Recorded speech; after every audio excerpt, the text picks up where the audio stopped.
Ang dumi na. Aray. Susoli ko yan, guys. Ngayon.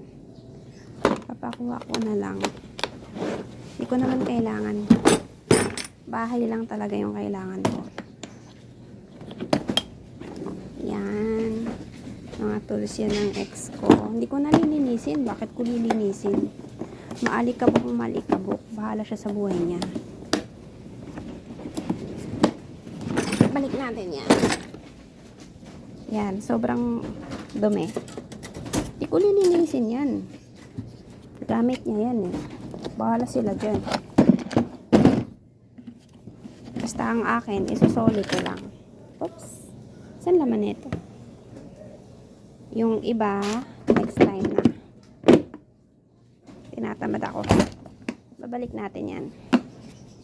Ayoko linisin yan. Bakit ba? Balik natin yung mga hindi ko kailangan. Bahay lang yung kailangan ko. Kama and everything.